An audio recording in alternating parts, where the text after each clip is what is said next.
दोस्तों इस साल के बजट की सभी तैयारियां पूरी हो चुकी हैं। वित्त मंत्री की मौजूदगी में हलवा सेरेमनी भी पूरी हुई थी अभी एक दिन पहले ही। देश की वित्त मंत्री निर्मला सीतारमण ने अधिकारियों का मुंह मीठा करवाया। हर साल बजट जारी होने से पहले ये एक रिवाज है कि हलवा बनाया जाता है और सभी अधिकारी एक दूसरे का मुंह मीठा करवाते हैं। और ऐसे में हलवा सेरेमनी के साथ ही लॉक हुई फाइनेंस मिनिस्ट्री भी। अब बजट के बाद ही खुलेगा ताला और इस बार का बजट भी पूरी तरह से पेपरलेस होगा। वैसे तो आप यूनियन बजट मोबाइल ऐप पर सारी डिटेल और जानकारी देख पाएंगे, फिर भी बजट के जो भी इंपोर्टेंट सारे हाइलाइट्स होंगे मैं आपको इस चैनल DLS न्यूज के माध्यम से बता ही दूंगा। बहरहाल अभी हम बात करते हैं बजट की संभावित कुछ 10 बड़ी घोषणाओं के बारे में। देश में आम आदमी को बजट से क्या क्या उम्मीदें हैं और सरकार क्या क्या बड़े फायदे कर सकती है। मार्केट एक्सपर्ट का क्या अनुमान है, आइए देखते हैं पॉसिबल अनाउंसमेंट ऑफ बजट 2024। वैसे इस महीने की अंतिम तारीख 31 जनवरी से लेकर 9 फरवरी तक संसद का बजट सत्र चलेगा और फरवरी की पहली तारीख में 1 फरवरी को देश की वित्त मंत्री निर्मला सीतारमण इस साल का अंतरिम बजट पेश करेगी। और इस बजट में सरकारी कर्मचारियों ने भी सरकार को चेतावनी दी है कि अगर पुरानी पेंशन योजना और 8वें वेतन आयोग के गठन पर अगर सरकार कोई बड़ा ऐलान नहीं करती है तो फिर सरकारी कर्मचारी राष्ट्रव्यापी हड़ताल करेंगे। कई सारे गवर्नमेंट एम्प्लॉइज के जो ऑर्गेनाइजेशंस हैं, संगठन है सरकारी कर्मचारियों के, उनकी तरफ से पुरानी पेंशन योजना की बहाली को लेकर केंद्र सरकार को ये चेतावनी दी गई है। और क्योंकि आपको पता होगा इस साल बजट के जस्ट बाद लोकसभा चुनाव भी आने वाले हैं, तो सरकार को कई सारी महत्वपूर्ण फैक्टर्स को ध्यान में रखना होगा बजट जारी करने से पहले। हालांकि बजट से कुछ दिनों पहले सरकार ने एक बड़ा ऐलान तो ये किया है, आम आदमी को महंगाई से राहत मिले और महंगाई पर कंट्रोल बना रहे। इसलिए देश के वाणिज्य मंत्री ने फैसला लिया कि अभी ये सामान एक्सपोर्ट नहीं होंगे। फूड आइटम्स यानी कि खाने पीने की चीजों की महंगाई को नियंत्रित करने के लिए सरकार ने तय किया कि गेहूं, चावल और चीनी के निर्यात पर अभी पाबंदियां लगी हुई हैं और ये लागू रहेगी, मतलब जारी रहेगी। अभी इनके एक्सपोर्ट पर खुल नहीं करने वाली है सरकार, ताकि आम आदमी को इन चीजों की महंगाई का सामना न करना पड़े। जैसे जैसे इनकी नई फसल आएगी, जैसे गेहूं चावल की नई फसल आती है, चीनी के लिए गन्ना की नई फसल आएगी, उसके बाद हमारे देश में माल सप्लाई बढ़ने लगेगी तो सरकार वापस एक्सपोर्ट यानी कि निर्यात पर खुल कर देगी। तो ये तो एक अच्छा फैसला ही है वाकई में। और वहीं देखिए आप किसानों और महिलाओं के लिए भी इस अंतरिम बजट में कई बड़े ऐलान हो सकते हैं। सरकार युवा, गरीब, किसान, महिलाएं, कारोबारी और नौकरी पेशा तबके लोगों को लुभाने के लिए, प्रभावित करने के लिए और अपने वोटर्स को साधने के लिए इस बजट में कई अहम ऐलान कर सकती है, क्योंकि दोस्तों ये सरकार का अंतरिम बजट होगा। अच्छा, आप बहुत बार ये टर्म सुन रहे होंगे कि अंतरिम बजट क्या है ये? नॉर्मल बजट और अंतरिम बजट में क्या फर्क होता है, तो समझिए जरा। अंतरिम बजट जो होता है वो सालाना या आम बजट से कई मामलों में बहुत अलग होता है। आम चुनाव के साल में केंद्र सरकार द्वारा शुरुआत के कुछ महीनों के लिए अंतरिम बजट पेश किया जाता है। यह आम बजट से थोड़ा छोटा होता है और इसमें नई सरकार के गठन तक राजस्व और व्यय के अनुमान को प्रस्तुत किया जाता है, जिससे कि मार्केट में निवेशकों का भरोसा बना रहे। समझ रहे हो? मतलब क्योंकि इस बार लोकसभा चुनाव होने वाले हैं तो केंद्र सरकार भी बदलेगी, भले ही वापस PM मोदी प्रधानमंत्री बने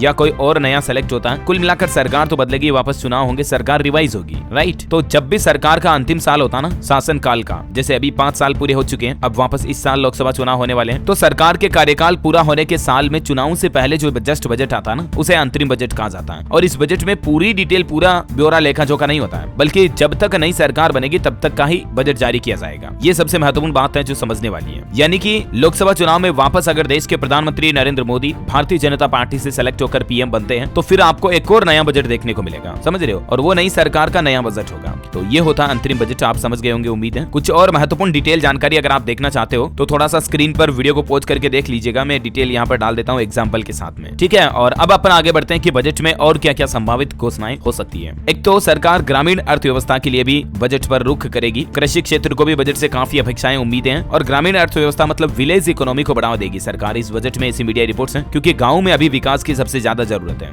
वैसे भी सरकार नल जल योजना, गाँव में बिजली सप्लाई वगैरह ये तो बढ़ा ही रही है। इसके अलावा भी गाँव में अभी हेल्थ, एजुकेशन, बेटर स्कूल, अच्छे हॉस्पिटल वगैरह और भी कई सारी फैसिलिटीज, सुविधाओं की जरूरत होती है, राइट? तो मतलब सरकार इस बार गाँव के विकासों के लिए ग्रामीण इकोनॉमी पर भी बजट में खास फोकस रख सकती है। और कृषि के क्षेत्र में बजट में क्या क्या चाहिए? एक तो PM किसान सम्मान निधि की सहायता राशि 6,000 रुपए से बढ़ाने की उम्मीद है। चुनाव के दौरान भी सरकार ने घोषणा की थी, तो इसको बढ़ाकर 12,000 किया जा सकता है, या तो सभी किसानों के लिए या तो खास करके महिला किसानों के लिए तो बढ़ा ही सकती है सरकार, क्योंकि इस बार तो आपको पता होगा गणतंत्र दिवस समारोह में भी वुमेन एम्पावरमेंट का खास फोकस हमें देखने को मिला। महिला सशक्तिकरण को सरकार बढ़ावा दे रही है ना? तो हो सकता है कि बजट में या तो महिलाओं के लिए किसान सम्मान निधि योजना की राशि को बढ़ा सकती है या सभी किसानों के लिए बढ़ा सकती है। और इसके अलावा सरकार अगले वित्त वर्ष के लिए मतलब 2025-26 के लिए कृषि ऋण के लक्ष्य को यानी कि एग्रीकल्चरल लोन टारगेट को बढ़ा सकती है, 22 से 25 लाख करोड़ रुपए कर सकती है। और 2013-14 में कृषि मंत्रालय के लिए आवंटन 27,662 करोड़ रुपए था, जो बढ़कर पिछले साल 1.25 लाख करोड़ रुपए हो, इस बार और बढ़ सकता है। बहरहाल ये तो वक्त ही बताएगा। और एक SBI की रिपोर्ट भी सामने आ रही है दोस्तों बजट से पहले। अंतरिम बजट में राजकोषीय घाटा भी 5.5 5% रहने का अनुमान है। और वहीं संसद की सिक्योरिटी भी बढ़ा दी गई है बजट से पहले। अभी हाल ही में कुछ दिनों पहले आपको पता होगा संसद में कुछ उद्दंड लोगों ने, लड़कों ने टेबलों पर उचके थे और बवाल मचाया था ना। तो उसके बाद संसद की सुरक्षा काफी ज्यादा बढ़ा दी गई है। इस बार संसद के बजट सत्र में सुरक्षा की जिम्मेदारी CISF के जवानों को दी गई है। और वही खबर है 4 तरह की टैक्स छूट की उम्मीद भी लगाकर बैठे हैं टैक्स पेयर्स। यूनियन बजट 2024 में 1 फरवरी को टैक्स पेयर्स के लिए भी सरकार कुछ बड़े ऐलान कर सकती है। अभी पुरानी टैक्स व्यवस्था के तहत मौजूदा टैक्स स्लैब क्या चलता है, 3 लाख रुपए तक की आय पर तो कोई टैक्स नहीं लगता है, फिर 5, 10, 15%, 20% के हिसाब से और फिर 30% के हिसाब से टैक्स लगता है, राइट। तो सरकार इन छूट को और बढ़ा सकती है। मीडिया रिपोर्ट्स आ रही है कि टैक्स पेयर्स को बड़ी राहत मिलेगी, डिडक्शन का दायरा भी बढ़ेगा। बजट से टैक्स पेयर्स को काफी उम्मीदें हैं सरकार से। यहाँ तक कि सरकार इनकम टैक्स फ्री इनकम को 8 लाख रुपए तक भी कर सकती है, ऐसी भी मीडिया रिपोर्ट्स हैं। और वहीं देखिए मार्केट एक्सपर्ट का क्या कहना है कि क्या वित्त मंत्री मार्केट के लिए भी कोई बड़ा ऐलान करेगी, बाजार की चाल क्या रहेगी बजट के आसपास और बजट के बाद। आखिर क्या कहना है एक्सिस सिक्योरिटीज के नीतीश मास्टर का, है ना। तो समझिए जरा, नीतीश मास्टर ने कहा कि 2023 में मार्केट में अच्छी तेजी देखने को मिली पिछले साल, राइट, क्योंकि कोरोना के बाद मार्केट में वापस बूम भी आई और इससे मार्केट वैल्यूएशन हाई लेवल पर पहुंच गया। और इसीलिए इनका कहना कि हमारा मानना है कि इस साल मार्केट का रिटर्न कम से लेकर मध्यम तक रह सकता है, मतलब मार्केट अपने हाई लेवल को शायद ही टच करेगा। कंपनियों के अर्निंग ग्रोथ में स्थिरता देखने को मिलेगी, एक कांस्टेंट ग्राफ आएगा कंपनियों के इनकम, रेवेन्यू, अर्निंग्स में। पिछले महीनों में आई शानदार तेजी के बाद हमें मार्केट में कुछ उतार चढ़ाव भी देखने को मिल सकते हैं। और इस बार के बजट 2024 में कोई लोक लुभावन घोषणाओं की उम्मीद तो नहीं दिख रही है। ये इनका अनुमान है, जो भी एक अच्छे मार्केट एक्सपर्ट कह सकते हैं आप, एक्सिस सिक्योरिटीज के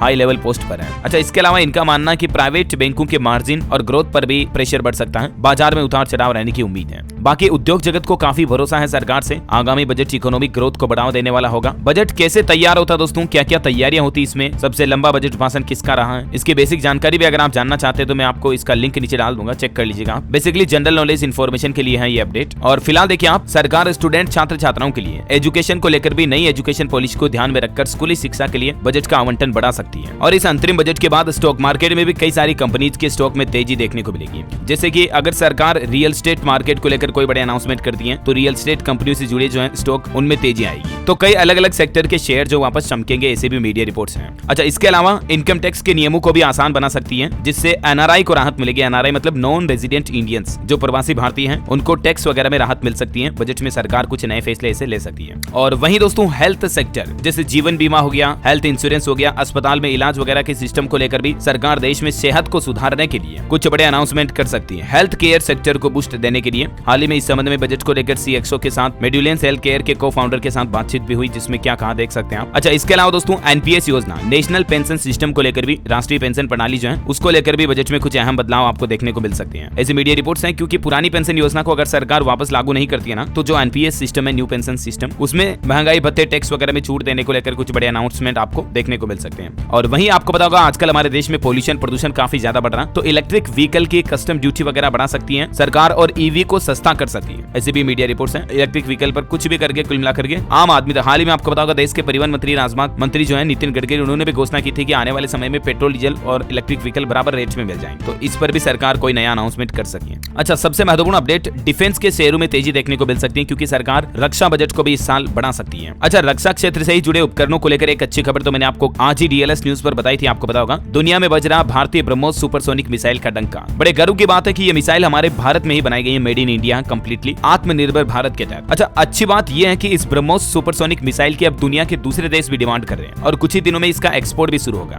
भारत करेगा अब दुनिया की रक्षा। इतने दिन भारत दुनिया से रक्षा उपकरण आयात करता था, लेकिन अब भारत रक्षा उपकरणों को निर्यात भी करने लगा। पिछले साल का ये आंकड़ा देखिए आप, बीते साल ही सरकार ने बोले तो भारत ने 16,000 करोड़ के हथियार बेचे हैं। और ऐसा पहली बार हुआ जब इंडिया ने डिफेंस सेक्टर में एक्सपोर्ट किया, ना कि सिर्फ इंपोर्ट। और अभी DRDO ने ऑफिशियली घोषणा कर दी कि भारत अगले 10 दिनों के अंदर ही ब्रह्मोस सुपरसोनिक क्रूज मिसाइलों का ग्राउंड सिस्टम एक्सपोर्ट करना शुरू कर देगा। तो जाहिर सी बात है सरकार डिफेंस बजट को भी बढ़ाएगी, तभी तो डिफेंस का प्रोडक्शन बढ़ेगा। तो डिफेंस से जुड़ी जो कंपनीज हैं उनके स्टॉक्स में भी आपको तेजी देखने को मिलेगी। ये बजट से पहले अगर आप स्टॉक मार्केट वगैरह में निवेश का प्लान बना रहे हो तो भी इस न्यूज जो मैं आपको बता रहा हूँ, इससे आपको काफी बेसिक आइडिया लग जाएगा कि आप कौन सी कंपनी के स्टॉक्स को अपने पोर्टफोलियो में शामिल कर सकें, राइट। हालांकि मैं कोई सजेशन नहीं दे रहा हूँ, वरना आप कहोगे कि यार DLS भाई स्पॉन्सर कर रहे हो तुम तो फला कंपनी के स्टॉक को वगैरह वगैरह, इसलिए मैं ये नहीं कर रहा हूँ। आप बस आइडिया ले सकते हैं। अगर आप ये खबरें देख रहे हो, डेली DLS न्यूज देखते हो, तो आपको जरूर डेली के डेली अपडेट लग जाता होगा कि कौन सी कंपनी का स्टॉक बूस्ट होने वाला है, कौन सी कंपनी के शेयर मार्केट में तेजी आने वाली है। उससे आप निवेश करके भी अच्छा खासा रिटर्न कमा सकते हैं, राइट, क्योंकि मैं आपको लाइव अपडेट अपडेट बताता रहता हूँ रोजाना की ताजा खबरों का, है ना। और इसके अलावा खबर है नई मैन्युफैक्चरिंग यूनिट को मिलने वाली आयकर छूट की अवधि भी बढ़ा सकती है सरकार, बजट में ये फैसला ले सकती है। ठीक है, तो दोस्तों ये तो यूनियन बजट को लेकर अनाउंसमेंट मैंने आपको बताई। अच्छा, कुछ स्टेट गवर्नमेंट के बजट से जुड़े अपडेट भी देख लीजिए आप। हिमाचल विधानसभा का बजट सत्र 14 फरवरी से शुरू होगा। मुख्यमंत्री सुखविंदर सिंह सुक्खू 17 तारीख को मतलब 17 फरवरी को 2024-25 का बजट पेश करेंगे। उत्तर प्रदेश के मुख्यमंत्री योगी आदित्यनाथ सरकार का बजट भी 5 फरवरी को आएगा और इस दिन सदन की कार्यवाही भी होगी। पश्चिम बंगाल का विधानसभा बजट सत्र भी 5 फरवरी से शुरू होगा। लोकसभा चुनाव से पहले आम लोगों के लिए कई बड़ी घोषणाएं भी कर सकती है ममता बनर्जी सरकार। तो ये तो स्टेट गवर्नमेंट के अपडेट हो गए। और बहरहाल यूनियन बजट यानी कि केंद्रीय बजट की बात करें तो इस अंतरिम बजट में महिलाओं, गरीबों, युवाओं, किसान, आदिवासी, नौकरी पेशा व्यापारियों पर खास फोकस रख सकती है केंद्र सरकार और कुछ नई खास योजनाएं भी ला सकती है। जो भी अनाउंसमेंट होंगे दोस्तों, मैं आपसे वादा करता हूं, प्रॉमिस है मेरा, मैं आपको DLS न्यूज चैनल पर कंप्लीट हाइलाइट्स बता दूंगा। तो बिल्कुल इसके लिए आप मेरे साथ जुड़े रहेगा, चैनल को सब्सक्राइब करके बेल आइकन दबा दीजिएगा और बाकी इस वीडियो को लाइक और शेयर जरूर करना। ठीक है, और भी दोस्तों बजट से जुड़ा आपके मन में कोई सवाल है तो कमेंट करके पूछेगा, मैं रिप्लाई करने की जरूर कोशिश करूंगा। और बाकी इस वीडियो को लाइक और शेयर जरूर कर दीजिएगा। जय हिंद, जय भारत, वंदे मातरम।